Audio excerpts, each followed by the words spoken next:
Šobrīd atrodos kādā skaistā Latvijas vietā, un šeit atpūtas kompleksā Miķelis tiekos ar saimnieku. Labadiena! Labadiena! Mani sauc Valters. Jūs esat šogad izvirzīts nominācijā Gada lauku saimniecība. Es domāju, ka mēs varētu sākt ar tiem pirmsavotiem, paskatīsimies drusku to senatni, aprunāsimies, un tad iesim uz jaunākiem laikiem, un tad es ceru, ka parādīsiet arī drusku to tehniku un laukus. Uz priekšu! Ejam. Laipni lūgti! Valter, pāraugies uz šo moderno lauksaimniecības kompleksu. Vai tev nerodas jautājums, kā cilvēks savā dzīves laikā var paveikt tik daudz? Ārnis Vējš, Sijā uzvara lauks saimnieks, atbild, ka tā ir komanda. Vienota kā molekula, bet stipra kā latviešu pašapziņa. Raugoties uz izcilajiem laukiem, moderno tehniku un ražošanas ēkām, kļūst saprotams, ka esi vienā no modernākajām lauksaimniecībām Latvijā. Kā atceras pats uzņēmuma saimnieks, tad viss sākās uz moderna padomju kolhoza uzvara bāzes.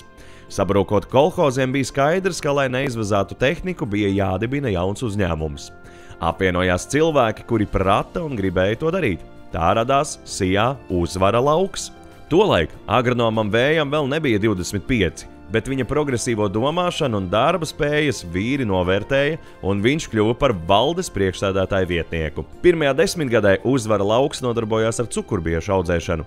Viss gāja uz augšu, līdz cukurfabrikas likvidēja. Vajadzēja ātri pārprofilēties.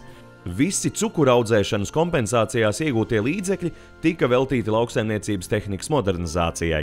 No tā laika ir pagājuši nepilni 20 gadi, bet uzvara lauks uzņēmumā par modernizāciju, inovācijām, darbinieku izglītošanu tiek domāts katru dienu. Graudkopība un rapšu audzēšana papildināja arī sēklas audzēšana, un nu jau uzvara lauks ir kļuvis par vienu no lielākajiem sēklu audzētājiem Latvijā. Uz jautājumu, kā ir ar konkurenci Latvijā, Ārnis Vējš atbild: mēs graudkopi Latvijā neesam konkurenti, bet draugi un padomdevēji viens otram. Darbinieku saimi, kas mērāma vairākos simtos un kas nemainīgi strādā uzņēmumā, Ārnis dēvē par lielo ģimeni. Jo katram darbiniekam ir taču arī ģimene, un viņam kā uzņēmuma vadītājam jāgādā, lai arī viņiem būtu labi.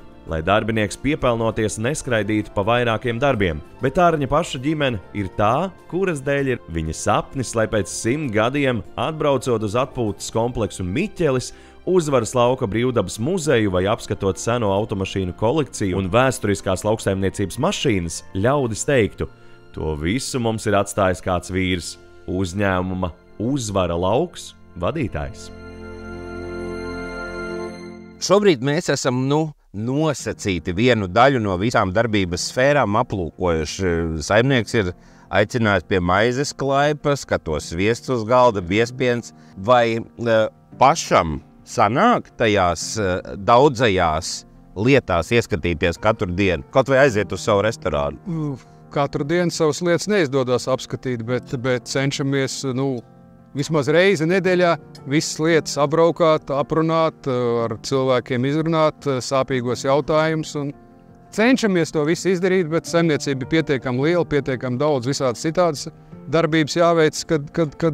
Vai saimnieks kādreiz savu saimi aicina atpūsties? Noteikti, bez tā neiztiek. Un kas ir mūsu atpūta? Mūsu atpūta ir kopā visiem salsīties, un mēs to saucam parasti novembrī par ražu novākšanas svētkiem. Un vai vispār mūsdienās ir jāpierunā? Nāc pie manis strādāt. Svaigs gaiss, ar ko kārdinat? Pirmais, ko es gribētu atzīmēt un palapoties, kad mums patiesībā tās kolektīva izmaiņas praktiski varētu teikt, ka nav. Ļoti pastāvīgs kolektīvs, kas šim uzņēmumam ir palīdzējis izaugt un sasniegt tos rādītājus, kādi mēs pašreiz šodien esam. Smeķīga saimnieka cienests man arī ir cienests. Jā, milzīgs paldies, milzīgs paldies. Un te arī pārējie našķi. Paldies. Necerēti skaisti. Visiem lauksaimniekiem gribētu vēlēt šodien šajos, jāsaka, trakajos laikos. Pirmām kārtām jau mierīgs, skaists un skaidrs debesis virs galvas, tāds kā ir šodien, pārtikuši un bagāti tauta, lai mums būtu.